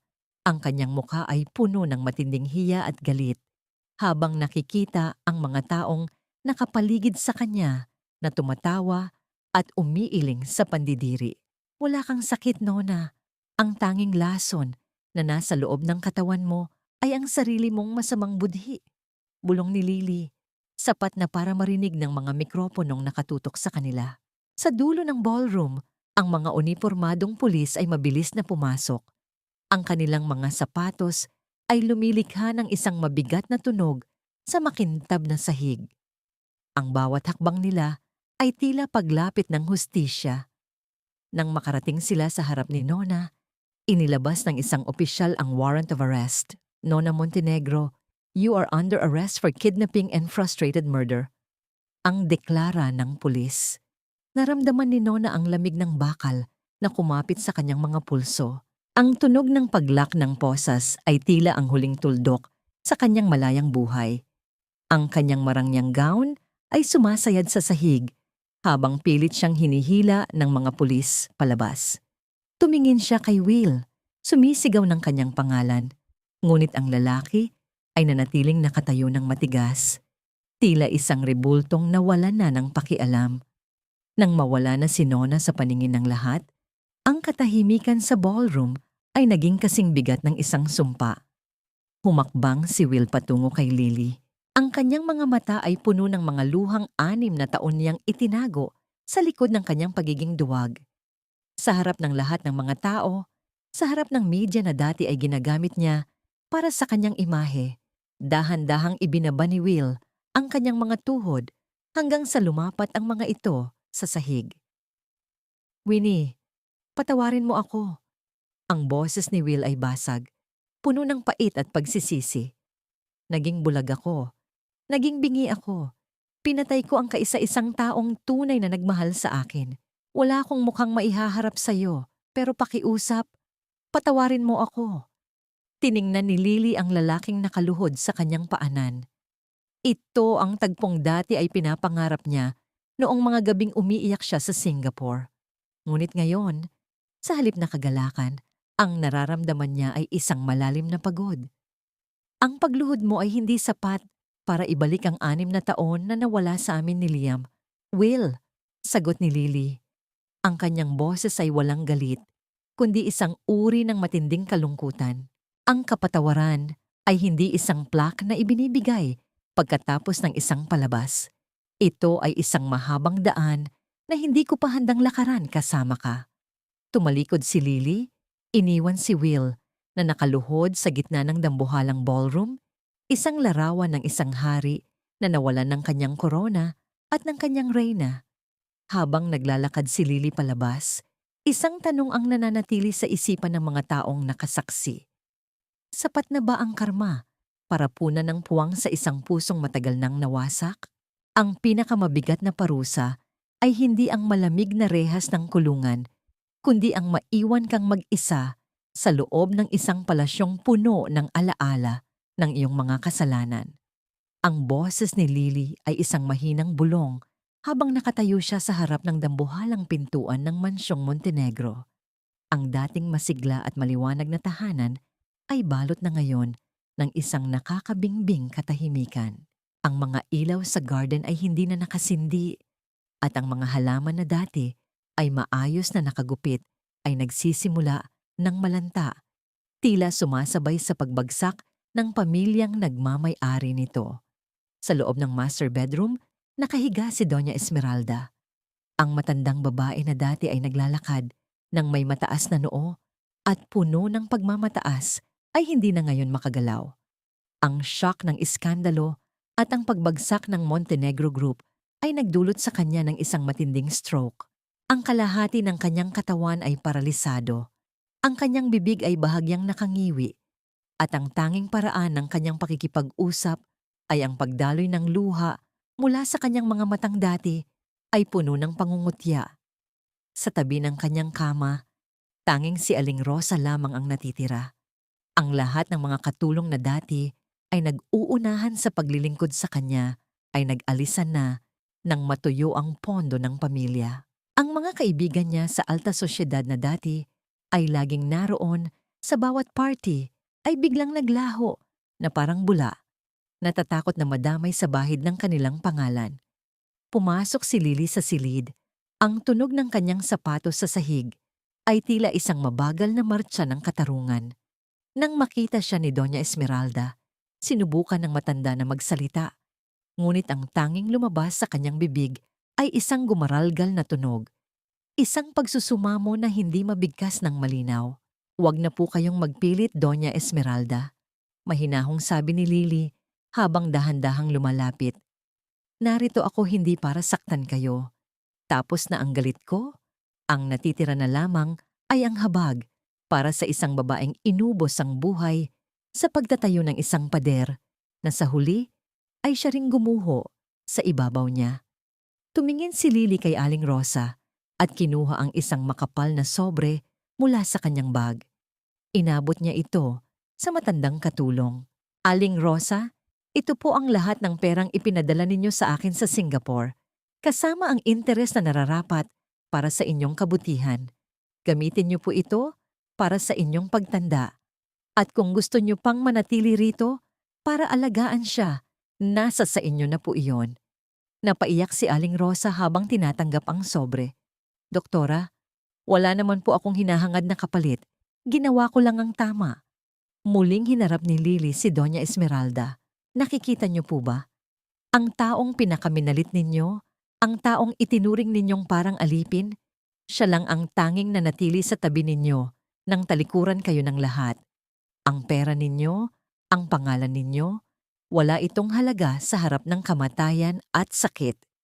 Isang patak ng luha ang gumulong sa pisngi ni Doña Esmeralda.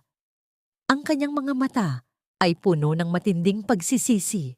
Ngayon niya lamang naintindihan na ang tunay na kayamanan ay hindi nasusukat sa ginto, kundi sa mga pusong natulungan at napangalagaan mo. "Aalis na po ako," sabi ni Lily habang tumatalikod. "Ipinapasa ko na sa inyo ang susi ng mansyong ito. Wala na akong kailangan dito.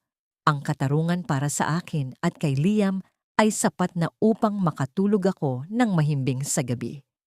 Habang naglalakad si Lily palabas, nakita niya si Will na nakatayo sa pasilyo. Ang lalaki ay mukhang pagod. Ang kanyang buhok ay magulo at ang kanyang mga mata ay walang ningning. Hindi na siya ang CEO na kinatatakutan ng lahat. Siya na lamang ay isang anak na pilit na binubuhat ang bigat ng kasalanan ng kanyang ina. "Will," ang tawag ni Lily. "Winnie, hindi ko alam kung paano magsisimula muli." Ang mabulong na sagot ni Will. "Nawala ang lahat. Ang kumpanya, Ang dangal, lahat. Hindi pa huli ang lahat, Will.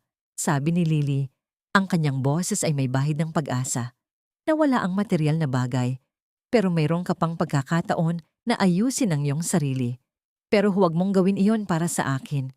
Gawin mo iyon para sa sarili mo. Nilagpasan ni Lily si Will at tuluyang lumabas ng mansyon. Sa labas, ang sikat ng araw ay tila mas maliwanag kaysa dati.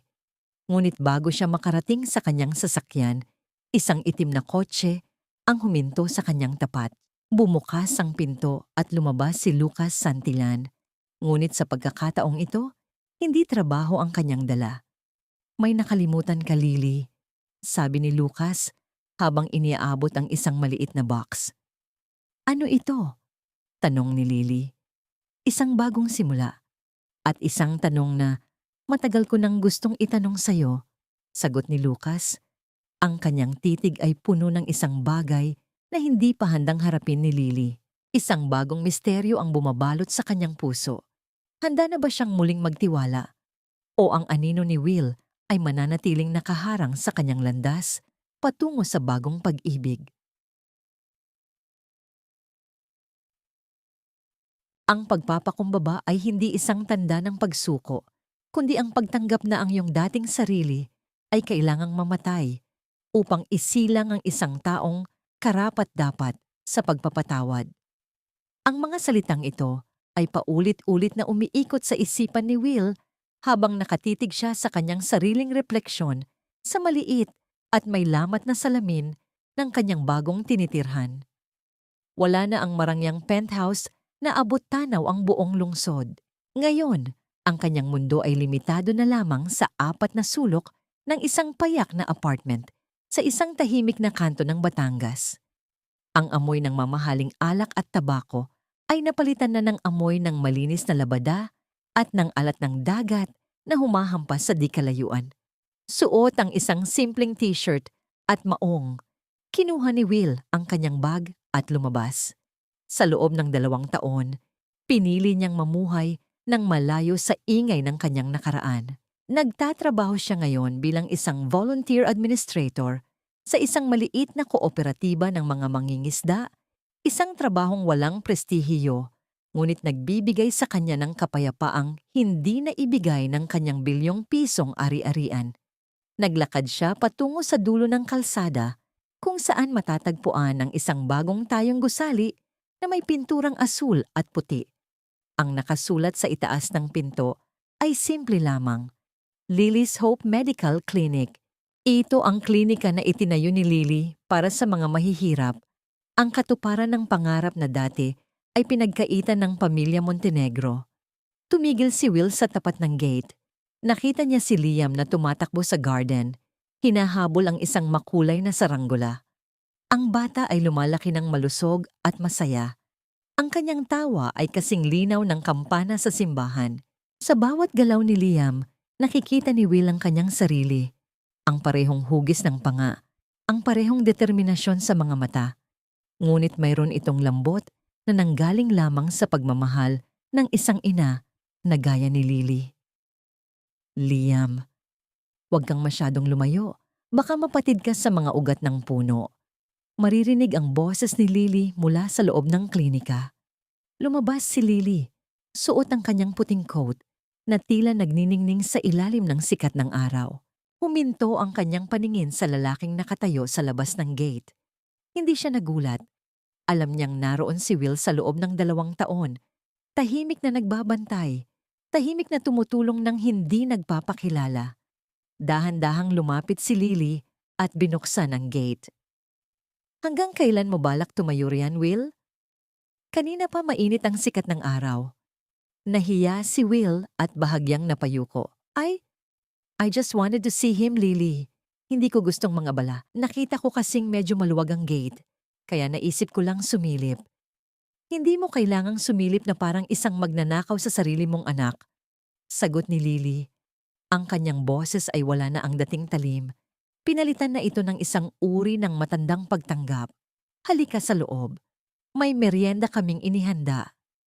Pumasok si Will sa loob ng klinika. Ang bawat hakbang niya ay puno ng pag-aalinlangan. Nang makita siya ni Liam, huminto ang bata sa pagtakbo. Tumingin ito sa kanya ng matagal.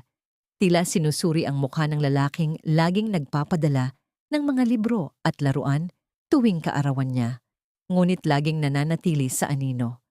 "Are you the man from the pictures? The one mommy said was trying to be better?" Tanong ni Liam sa kanyang pulosong tinig. Naramdaman ni Will ang panunuyo ng kanyang lalamunan. Lumuhod siya upang mapantayan ang tingin ng bata. "Yes, Liam. I'm your Papa Will. I'm sorry if I took too long to say hello properly." Isang matagal na katahimikan ang bumalot sa kanila. Maya-maya, dahan-dahang lumapit si Liam at iniabot ang tali ng kanyang saranggola kay Will. "Can you help me fly this? It's too high for me po." Ang simpleng kilos na yon ni Liam ay tila isang malaking baha na tumibag sa dam ng emosyon ni Will. Pumatak ang isang luha sa kanyang pisngi, ngunit mabilis niya itong pinunasan. "Of course, Liam. Sige, sabay nating paliparin." Pinanood ni Lily ang mag-ama mula sa beranda ng klinika. Sa tabi niya, lumitaw si Lucas Santillan, hawak ang 2 baso ng malamig na juice. "He's really trying, isn't he?" Tanong ni Lucas habang nakatingin kay Will. 2 years, Lucas.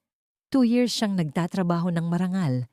Inaalagaan ang nanay niya sa kabila ng lahat at hindi kailanman humingi ng kahit anong kapalit mula sa akin. Sagot ni Lily. Maybe people can really change when they lose everything." Tumingin si Lucas kay Lily. Ang kanyang mga mata ay puno ng paghanga. "And you? Have you changed? Handa ka na bang buksan muli ang puso mo? O mananatili ka na lang na nakamasid mula sa malayo?" Hindi agad nakasagot si Lily. Ang kanyang puso ay parang isang sugat na bagaman tuyo na ay mayroon pa ring pilat na nararamdaman tuwing lumalamig ang panahon. Bago pa siya makapagsalita, isang itim na sasakyan ang huminto sa harap ng gate. Lumabas mula rito ang isang lalaking nakabarong. May hawak na isang legal na dokumento. "Dr. Lily, Mr. Will Montenegro, mayroon akong balita mula sa Bureau of Pardons and Parole." Panimula ng lalaki. "Tungkol ito kay Nona at mayroon ding sulat na iniwan ng inyong abogado tungkol sa huling testamento ni Doña Esmeralda na kailangan ninyong marinig." Ang katahimikan sa garden ay muling nabalot ng isang bagong uri ng tensyon. Isang huling anino mula sa nakaraan, ang tila pilit na humahabol sa kanila. Nagbabadyang sirain ang kapayapaang pilit nilang binuo sa loob ng 2 taon. Tumingin si Lily kay Will at sa isang saglit, nakita nila sa mata ng isa't isa ang parehong tanong. Tapos na nga ba talaga ang laban? O mayroon pang isang huling pagsubok na magpapasya sa kanilang kinabukasan? Ang bawat hapon sa Batangas ay tila isang dahan-dahang pagpinta ng langit, kung saan ang kulay ng kahel at lila ay naghahalo upang burahin ang dilim ng nagdaang gabi. Ang boses ng abogado ay mahinahon habang binabasa ang mga huling dokumento sa loob ng maliit na opisina ng klinika ni Lily. Sa labas, ang huni ng mga kuliglig ay nagsisimula ng mamayani, sumasabay sa banayad na paghampas ng mga alon sa pampang na di kalayuan. Nakaupo si Lily sa tapat ng kanyang mesa. Ang kanyang mga kamay ay magkahawak ng mahigpit, habang si Will naman ay nakatayo sa may bintana, nakatingin sa malayo, na tila ba ang kanyang buong buhay ay nakasalalay sa bawat salitang bibitawan ng lalaking nasa harap nila. Tinanggihan ng korte ang apela ni Nona para sa early release, panimula ng abogado, dahil sa bigat ng ebidensya ng pagkidnap at ang pagtatangkang manuhol sa mga opisyal ng gobyerno. Mananatili siya sa loob ng piitan upang tapusin ang kanyang sentensya. Wala na siyang anumang koneksyon sa pamilya Montenegro at ang lahat ng kanyang mga ari-arian ay kinumpiska upang bayaran ang mga pinsalang idinulot niya. Isang malalim na hininga ang pinakawalan ni Lily. Ang tinik na matagal nang nakabaon sa kanyang lalamunan ay tila unti-unti nang natutunaw. Hustisya, isang salitang dati ay parang isang panaginip lamang, ngunit ngayon ay naging isang malamig na katotohanan na humahaplos sa kanyang pagkatao. At tungkol naman sa testamento ni Doña Esmeralda, pagpapatuloy ng abogado habang iniaabot ang isang asul na folder kay Lily. Bago siya tuluyang mawala ng kakayahang makipag-usap, binago niya ang kanyang huling habilin. Ang lahat ng natitirang yaman ng mga Montenegro, ang mga lupain sa probinsya, ang mga shares sa foundation, at ang mismong mansyon, ay ipinamana niya ng buo kay Liam. Ikaw, Dr. Lily, ang itinalaga niyang trustee hanggang sa umabot sa tamang edad ang bata. Napaatras si Will. Ang kanyang balikat ay tila bumigay sa tindi ng emosyong naramdaman. Tumingin siya kay Lily at sa kanyang mga mata ay walang mababakas na inggit, kundi isang uri ng matinding kagaanan ng loob. Wala siyang iniwan sa akin? Tanong ni Will. Ang kanyang boses ay mahina, ngunit may halong kapayapaan. Mayroon siyang iniwan para sa iyo, Mr. Montenegro. Sagot ng abogado habang iniaabot ang isang puting sobre na may sulat kamay ng matanda. Isang liham. Sabi niya, ang pinakamahalagang pamana na maibibigay niya sa iyo ay ang pagkakataong magsimulang muli nang walang dala, dahil doon mo lamang matatagpuan ang iyong tunay na halaga. Kinuha ni Will ang sobre nang nanginginig ang mga kamay. Lumabas ang abogado. Iniwan ang dalawa sa loob ng silid na tila nababalot ng isang banal na katahimikan. Ang tunog ng pagbukas ng papel ay tila isang malakas na hiyaw. Sa gitna ng katahimikan, binasa ni Will ang sulat ng tahimik. Nakita ni Lily ang bawat patak ng luha na bumabagsak sa papel. Binabura ang ilang mga letra, ngunit hindi ang mensahe ng pagsisisi ng isang ina sa kanyang anak. Pagkatapos ng ilang sandali, itinupi ni Will ang papel at tumingin kay Lily.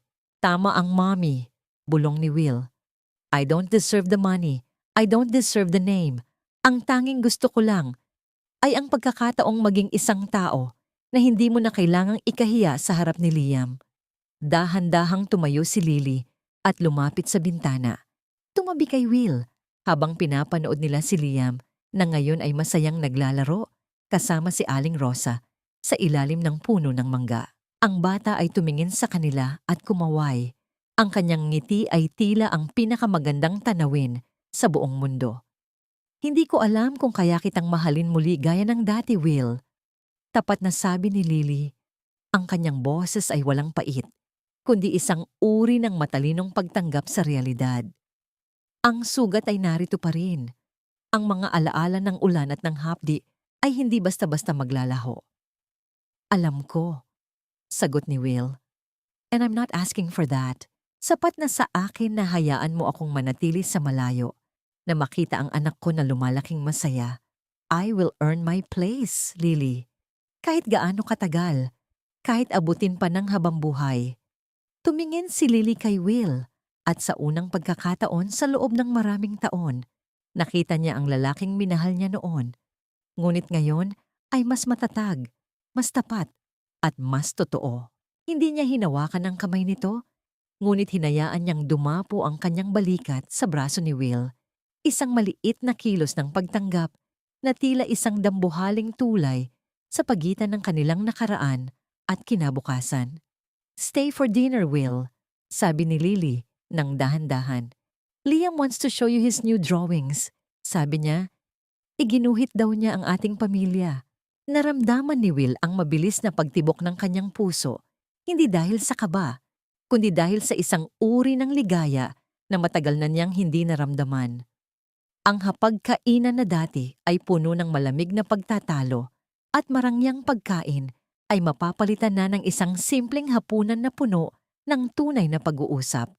Habang naglalakad sila palabas ng klinika, patungo sa kanilang bahay, ang huling sinag ng araw ay tuluyan ng naglaho, ngunit ang mga bituin sa langit ay nagsimula ng magningning. Ang liwanag sa Batangas ay hindi lamang nanggagaling sa kalikasan, kundi mula sa mga pusong natutong magpatawad ng may kondisyon at magmahal ng may karunungan. Lumipas ang 5 taon na tila isang banayad na agos ng ilog. Dahan-dahang tinatangay ang mga matatalas na bato ng nakaraan hanggang sa maging makinis na buhangin na lamang ang mga ito sa dalampasigan ng Batangas. Ang Lily's Hope Medical Clinic ay hindi na lamang isang maliit na gusali. Isa na itong sentro ng kalinga para sa buong lalawigan. Isang patunay na ang pinakamalalim na sugat ay maaaring maging bukal ng pinakamalakas na pagtulong sa kapwa. Sa dulo ng hardy ng klinika, nakatayo si Lily habang pinapanood ang papalubog na araw. Ang kanyang buhok ay bahagyang hinahampas ng hanging alat, at ang kanyang mga mata ay wala na ang bakas ng yelo na dati ay bumabalot sa kanyang pagkatao. Suot niya ang isang simpleng puting bestido, malayo sa mga diamante at seda ng mga Montenegro. Ngunit ang kanyang ningning ay mas maliwanag pa kaysa sa anumang hiyas. "Mommy, look! Papa helped me fix my telescope." Makikita na natin ang mga bituin mamayang gabi ng malinaw na malinaw. Masayang sigaw ni Liam na ngayon ay isang matangkad at matalinong 11 taong gulang na batang lalaki. Tumakbo ang bata patungo kay Lily, kasunod si Will. Ang lalaki ay may suot na kupas na t-shirt at tsinelas. Ang kanyang balat ay nasunog na ng araw sa pagtatrabaho sa kooperatiba, ngunit ang kanyang mukha ay payapa. Wala na ang timbang ng dambuhalang korporasyon sa kanyang mga balikat. Ang tanging dala niya ngayon ay ang katapatan na 5 taon niyang pinatunayan sa bawat araw ng kanyang pananatili sa tabi ni Lily at Liam. "Don't run too fast, Liam. Baka mapatid ka na naman." Paalala ni Will sa isang boses na puno ng tunay na pagmamahal ng isang ama. Lumapit siya kay Lily at tumayo sa tabi nito. Pinapanatili ang isang magalang na distansya na tanda ng kanyang paggalang sa hangganang itinakda ng babae. "He's growing up so fast, Lily. Minsan, natatakot ako na baka hindi ko mamalayan na kailangan na rin niyang lumipad palayo." Mahinang sabi ni Will habang nakatingin sa kanilang anak. Tumingin si Lily kay Will, isang tipid ng ngiti ang sumilay sa kanyang mga labi. "Pinalaki natin siyang matatag, Will, gaya ng pagtatatag natin sa ating mga sarili pagkatapos ng bagyo. Handa na siya sa anumang unos na darating." Ang salitang natin ay tila isang himig na nagpangiti kay Will. Hindi ito isang mabilis na pagpapatawad. Hindi ito isang paglimot sa sakit ng nakaraan. Ito ay isang dahan-dahang paghilom. Isang pagtanggap na ang kanilang buhay ay hindi na babalik sa dati. Ngunit maaari silang bumuo ng isang bagong bukas na mas matibay dahil dumaan ito sa apoy ng pagsubok. "Lily, may itatanong sana ako," panimula ni Will. Ang kanyang boses ay may bahid ng kaba. "May darating na gala sa Maynila para sa mga medical achievers. Gusto nilang parangalan ka bilang Surgeon of the Decade. Gusto mo bang samahan kita? Hindi bilang asawa, kundi bilang isang taong proud na proud sa lahat ng narating mo?" Natahimik si Lily ng ilang sandali.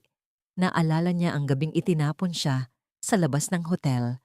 Ang gabing naramdaman niya ang pinakamatinding lamig sa kanyang buhay. Ngunit nang tingnan niya si Will, hindi na ang lason ni Nona o ang lupit ni Doña Esmeralda ang nakikita niya. Ang nakikita niya ay isang lalaking natutong lumuhod, natutong maglingkod, at natutong magmahal nang walang hinihinging kapalit. "Sige, Will, pero kailangang kasama si Liam. Gusto kong makita niya na ang kanyang ina ay hindi lamang nabuhay para sa kanya, kundi nagtagumpay para sa sarili niya," sagot ni Lily. Habang unti-unting nilalamon ng dagat ang huling sinag ng araw, lumapit si Liam at hinawakan ang kamay ng kanyang ama at ina. Ang 3 anino na nakatayo sa dalampasigan ay tila naging isa, isang larawan ng isang pamilyang nawasak, ngunit muling nabuo sa pamamagitan ng katapatan at pagpapakumbaba. Si Doña Esmeralda ay nananatili sa mansyon, inaalagaan ni Aling Rosa, natututong mabuhay sa katahimikan ng kanyang pagsisisi. Si Nona ay nananatili sa likod ng rehas, binibilang ang mga araw ng kanyang pagkakamali. At sina Lily at Will, sila ay narito, sa pagitan ng langit at lupa, natututong huminga muli ng walang takot. Ang halaga ng isang babae ay hindi nga nasusukat sa apelyidong dala niya. Ang tunay na kayamanan ay hindi ang gintong nasa kaban, kundi ang kapayapaang nasa loob ng puso pagkatapos ng mahabang pakikipagdigma sa sariling tadhana. Ang ulan ay tumigil na at sa wakas, ang mga bituin ay malinaw na sa kalangitan ng Batangas. Sa bawat kislap ng mga bituing iyon, doon natin natagpuan ang dulo ng isang mahabang paglalakbay kung saan ang dilim ay tuluyan ng naglaho sa pagsikat ng bagong pag-asa. Maraming salamat sa inyong lahat na nanatili at nakinig hanggang sa huling sandaling ito.